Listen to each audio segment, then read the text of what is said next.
ఆయన ఎంత దుర్మార్గంగా ప్రభుత్వాన్ని నడుపుతుందంటే గుండెపోటు వస్తే కనీసం వాళ్ళ కుటుంబ సభ్యులకు తెలియజేయకుండా వాళ్ళకు తెలియనీయకుండా ఈ సమాచారాన్ని గోప్యంగా ఉంచాలనుకోవడమే దారుణమైన విషయం.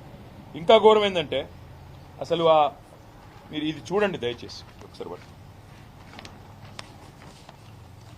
ఇవాళ ఆ సోదరుణ్ణి ఆసుపత్రికి తీసుకొచ్చారు. ఇట్లా బేడీలు వేసి ఎవడన్నా గుండెపోటు వచ్చినాడు పారిపోతారండి?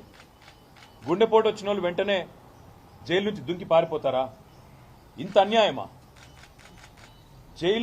జైలు నుంచి గుండెపోటు వచ్చిందని చెప్తే బేడీలు వేసి ఇది పట్టుకోమా పట్టుకో.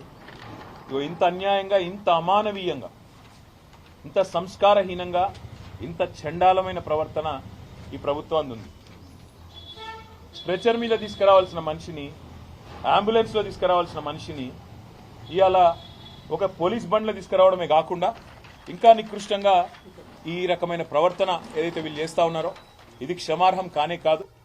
నేను గౌరవ హైకోర్టు ప్రధాన న్యాయమూర్తిని కొడతా ఉన్నా, రాష్ట్ర గవర్నర్ గారిని కొడతా ఉన్నా, కాంగ్రెస్ పార్టీ అధినాయకుడు, పార్లమెంట్లో ప్రతిపక్ష నాయకుడు రాహుల్ గాంధీని కొడతా ఉన్నా, డిమాండ్ చేస్తా ఉన్నా.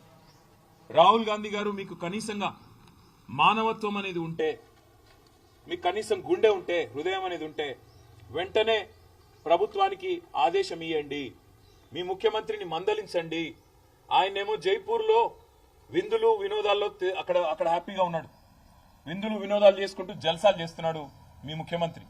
ఇక్కడేమో కేవలం తమ భూమి ప్రభుత్వం డిమాండ్ చేసిన విధంగా మేము ఇయ్యము అని చెప్పిన పాపానికి గిరిజన రైతులు జైళ్లలో ఉన్నారు, ఈ రకంగా చచ్చిపోయే పరిస్థితిలో ఉన్నారు. ఇది మంచిదా? రాహుల్ గాంధీ చెప్పాలని కోరుతా ఉన్నా. నీకు నిజంగానే హృదయం ఉంటే వెంటనే నీ ముఖ్యమంత్రికి ఫోన్ చేయి, చెప్పు, ముందు కేసులు వాపసు తీసుకో, వాళ్ళని వెంటనే జైల్లోకి వెళ్ళి ఇడిచిపెట్టు, వాళ్ళ ఇంటికి పోని, వాళ్ళ కుటుంబ సభ్యులను, వాళ్ళ ఆరోగ్య పరిస్థితి ఎట్లాగో మీ ప్రభుత్వం పట్టించుకోదు, అవసరమైతే మేం చూసుకుంటాం, ప్రైవేట్ ఆసుపత్రుల్లో పెట్టి వాళ్ళకి మంచి వైద్యం చేపించి వాళ్ళ ప్రాణాలు కాపాడుకునే ప్రయత్నం చేస్తాం. ఇది మంచిది కాదు. ఇంత అహంకారం, ఇంత తెంపరితనం, మేమేందో రాజులము రారాజులము, మా మాట నేను నడవాలే, ఇది మా కొడంగల్ సామ్రాజ్యంలో తిరుపతి రెడ్డి రేవంత్ రెడ్డి సామ్రాజ్యంలో ఇంకోవాళ్ళు రావద్దు అన్నట్టుగా ఈ రకంగా వ్యవహరించడం మంచిది కాదు. లగచర్లలో మీరు నిజంగానే తప్పు చేయకపోతే ఫార్మా విలేజ్ అని చెప్పి ఎందుకు వాపసు పోయింది? మళ్ళీ అలా ఇండస్ట్రియల్ కారిడార్ అని ఎందుకు వస్తున్నారు కొత్తగా? అదేవిధంగా నేను ఇంకొకటి మా మీడియా మిత్రులను కూడా అడుగుతా ఉన్నా. రాజ్యాంగంలోని ఆర్టికల్ 14, 19, 21 ఈ 3 ఆర్టికల్స్ ప్రకారం, రాజ్యాంగం ప్రకారం, భారత రాజ్యాంగం ప్రకారం ఒక అస్వస్థతగా ఇబ్బందుల్లో ఉన్న వ్యక్తికి బేడీలు వేయడం అంటే వారి హక్కులను హరించడమే. బిఎన్ఎస్ఎస్ అనే కొత్త చట్టం వచ్చింది.